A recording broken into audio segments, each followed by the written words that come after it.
Всем привет! Раевая пора не за горами и необходимо подготовиться. Ловля раев для меня, друзья, не что иное, как спортивная охота, спортивная рыбалка, в данном случае спортивная ловля раев.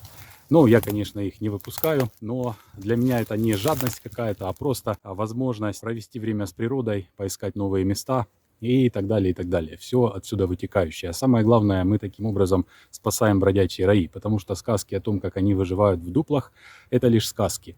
Очень часто раи гибнут из-за того, что не находят достойного жилья, и с наступлением холодов совершенно семья пропадает. В этом видео, друзья, оно вам может показаться довольно длинным на первый взгляд. Но в этом видео практически на каждой минуте я буду давать определенные рекомендации, которые помогут вам поймать раи на 100%.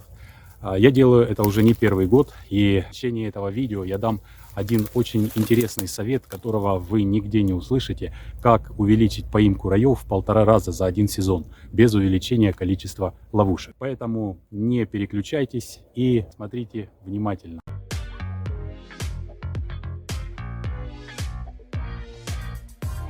Что такое раи и прочая другая теория, у меня есть в другом видео, я его добавлю обязательно внизу, смотрите ссылочку, посмотрите это видео, оно основополагающее, фундаментальное, то, что необходимо посмотреть. А в этом ролике я покажу вам, как искать новые места, буду искать их вместе с вами и обязательно сниму в дальнейшем результат о том, как сделать такие ящики, ловушки. Также оставлю ссылочку, посмотрите. Я надеюсь, это вам поможет и будет интересно. Ну а сейчас пройдемся просто по основным моментам. Напомню тем, кто не видел мои предыдущие видео, я комплектую вот такой вот темной сушью ловушку. От нее исходит прекраснейший аромат медовый.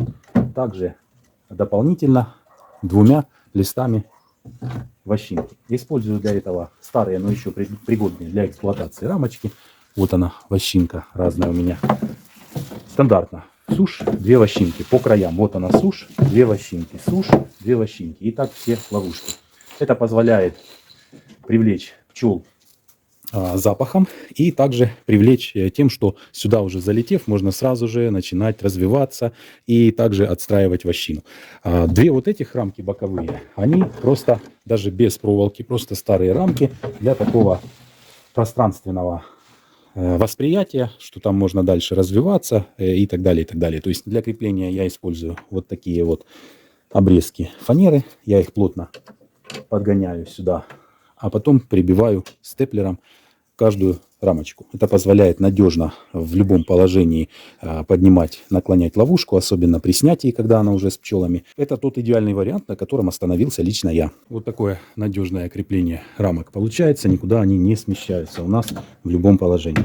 Закрываю я их обычными фанерными крышками. У меня это получилась влагостойкая фанера, которая позволяет избежать попадания влаги. Ну и также в этом году решил найти похожее применение вот такому улью лежаку. Были планы его восстановить, но не до того сейчас. Значит, здесь у меня пусто в этой части. Я его хорошо почистил. Он чистый. Ну и та же самая комплектация. Пустая рамка, сушь, сушь, вощина. Еще одну вощинку добавлю, так как улей большой, чтобы ловились раи большие и еще больше. Но здесь я рамки крепить не буду, он будет стоять на стационаре, понятное дело, не на дереве. Друзья, в этом видео хочу больше показать, как выбирать места, потому что в этом году выбираю новые места на новых деревьях. И вот посмотрите, какое шикарное дерево с раскидистыми ветками. Ловушка туда просто стала, как на полку. Ее практически крепить не нужно. Сейчас немножечко там зафиксирую. Пользуюсь лестницей. Некоторые ребята без лестницы устанавливают, но я пользуюсь лестницей так, чтобы раньше меня эту ловушку не сняли двуной.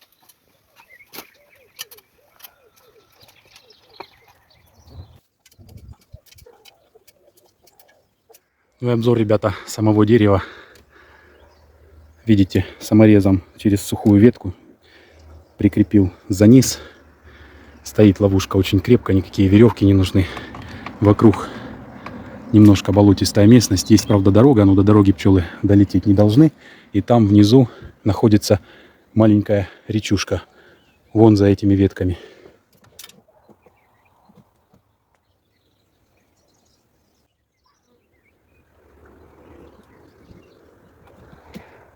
Следующую ловушку установил вот на таком дереве. Здесь есть некоторые нюансы. Ствол этого дерева и ветка, которая отходит в сторону, создает вот такой немножко островатый угол, поэтому ловушка не становится горизонтально. Учитывайте, чтобы ловушка стояла максимально горизонтально, так как вы используете там рамки.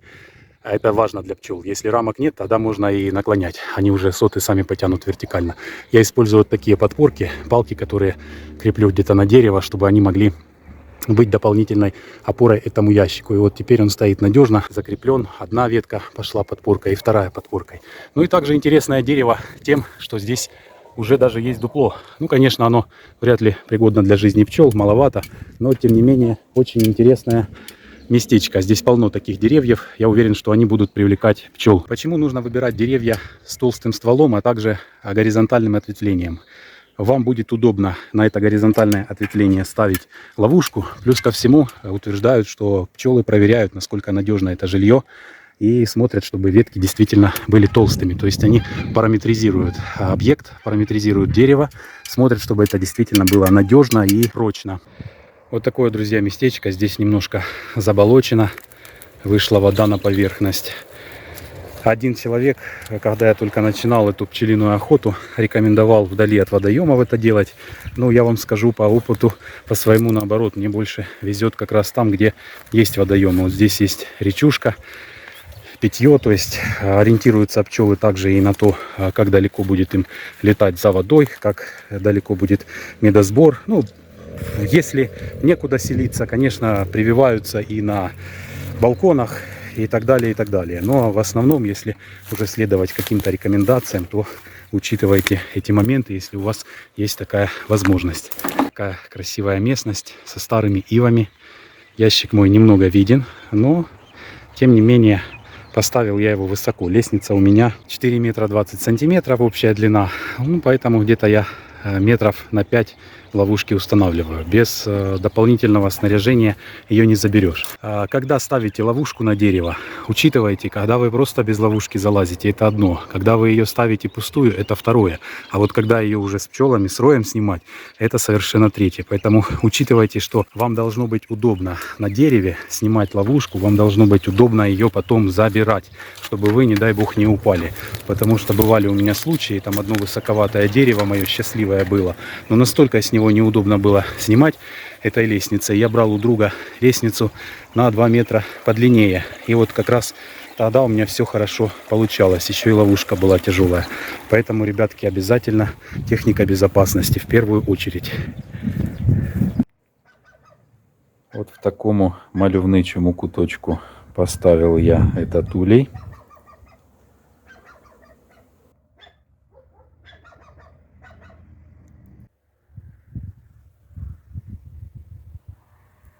Еще одно место, друзья. С виду, казалось бы, неприглядным, но когда я сюда подошел, здесь полно пчел. Опять же, вода. Посмотрите, сколько потенциально прекрасных для установки ловушек деревьев. Вокруг ни души, поля. Одиночные деревья мощные, вот такие раскидистые. И речушка, которая течет вон оттуда. И там трасса. Пчелы долетают обычно до трассы, до линии электропередач, стараются ее не пересекать. Так говорили. Поэтому, следуя такому же правилу, выберем одно из этих деревьев. Вот такое дерево я здесь нашел. Обломил на нем уже вот эти вот мешающие поставить лестницу ветки. Выбираю обычно те деревья, на которые сложно залезть человеку. Просто от каких-то вредителей, которые могут залезть, украсть, там, нарушить, и просто из интереса. Вот она здесь водичка. Ну и совершенно недалеко отсюда летают пчелы. Я это место, кстати, выбрал еще, друзья, исходя из ориентации на те пасеки, с которых потенциально может прилететь рой. Место это очень глухое, добираться к нему не совсем удобно, далеко идти до машины. Приезжать, проверять ловушку я смогу хоть каждый день на велосипеде, недалеко. А вот в объезд на машине уже дальше. Я хочу больше набраться опыта по изучению новых мест, ловить на новых местах, для того, чтобы можно было потом все это получить в качестве опыта, знаний и попробовать это место. Особенность его в том, и сомнения мои, что здесь все-таки близко дорога, что здесь местность находится внизу, вокруг поля, вокруг такой рельеф, что все находится на высоте. А я именно в низине. Ну вот посмотрим, что принесет нам это дерево. Обязательно все результаты своих видео, любых экспериментов, все, что я делаю, я все выкладываю, друзья. Все видео добавляю и показываю результат. Положительный он или отрицательный. Друзья, рекомендации по ходу установки ловушек. Я на дереве. Посмотрите, лестница позволяет мне лезть еще выше. Но как я выбираю место на самом дереве? Видите, как много веток с этой стороны. Сюда я не буду ориентировать ловушку, потому что пчелам будет неудобно совершать облет вокруг своего нового жилища. Поэтому пространство должно быть обязательно свободным. Посмотрите, вот здесь, если я поставлю сюда, то есть обычно я ставлю выше, но это будет стоять ниже, вот в этом месте. И вот здесь открывается такой хороший промежуток для того, чтобы можно было вот здесь пчеле облететься. В то же время жилье будет защищено от ветра и солнечного света, прямых лучей. Поэтому ставим вот сюда. Для этого мне нужно спуститься, укоротить лестницу и уже непосредственно залезть с ловушкой. То есть сначала делаю пробную вылазку. Ну что, друзья, еще одна ловушечка поставлена. Надежно закреплена. Не на весь вылет лестницы. Сейчас я вам покажу, как она выглядит со стороны. Вот таким вот образом. Практически неприметно. Крашу я их специально в цвет ствола, чтобы и для пчел было привлекательней. И не так бросались в глаза. Еще один момент, друзья. Есть одна специальная приманка. Их много продается на сегодняшний день в интернете. Я вам скажу, что ими никогда не пользуюсь. Об этом я и в своем первом ролике говорил. Я не использую никакие приманки. Но в прошлом году я купил ее для того, чтобы проверить, насколько ребята заливают о том, что где помазали, туда рой и прилетел. Залетает даже в картонные коробки. Но я не спорю с тем, что в роевую пору, роевой год, бывает год на год не приходится. Может быть и такое.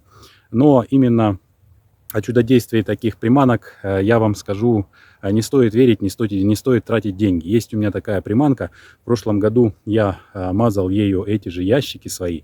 И ничего не получилось. Летят они в основном туда, где вы правильно выбираете места. Маловероятно, друзья, ловить раи именно в улье.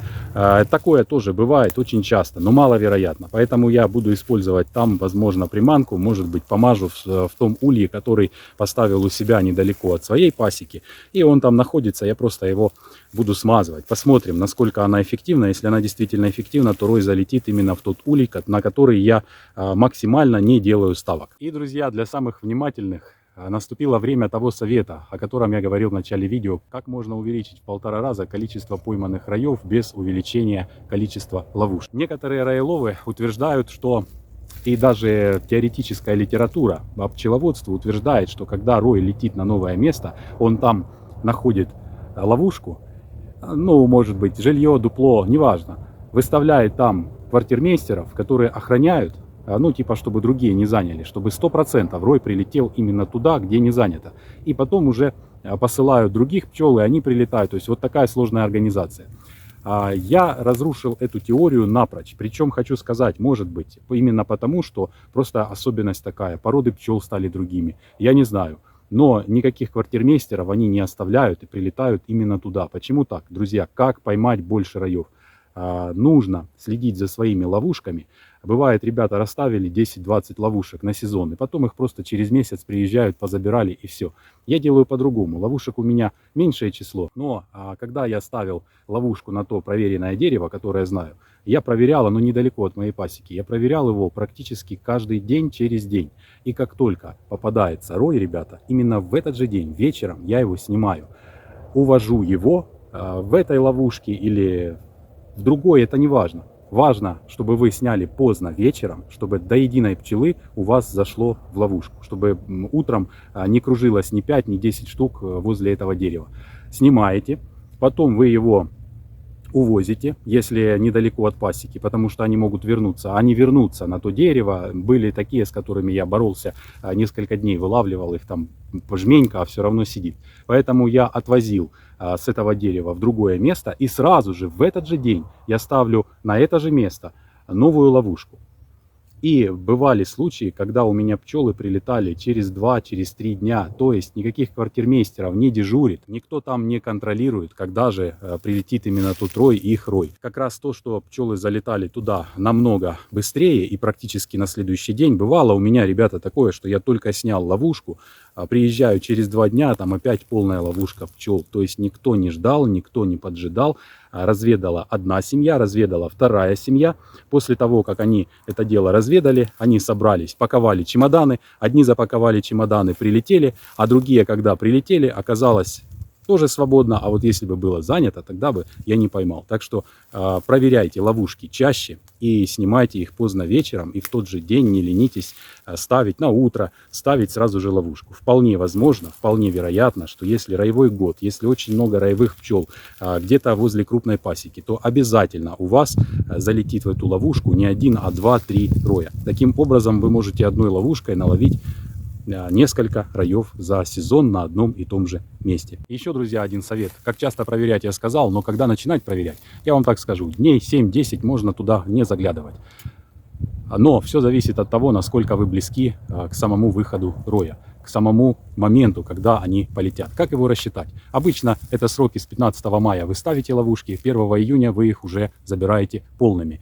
В этом году я поставил немножко раньше, потому что пыльца пошла довольно рано, и на кажущееся в этом году слабое развитие, холодно, это действительно так, у меня тоже слабое развитие. Но, друзья, у меня есть семьи, которые при этом слабом развитии уже понастроили мисочек и готовы роиться. И я вижу, что они готовы роиться, но есть семьи, которые я еще практически не расширял. Одну рамку суши поставил, 2, и на этом все. Поэтому, когда человек имеет большую пасеку, 50 и более ульев, он выбирает, как правило, контрольные семьи. Проходит сегодня 5, завтра 5.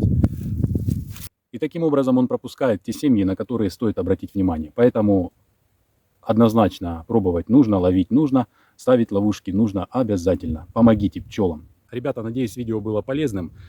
Кто имеет уже какой-то опыт, напишите, пожалуйста, в комментариях свои наблюдения. Мне это интересно, потому что, эта тема для меня очень интересна, важна, это определенного рода спорт.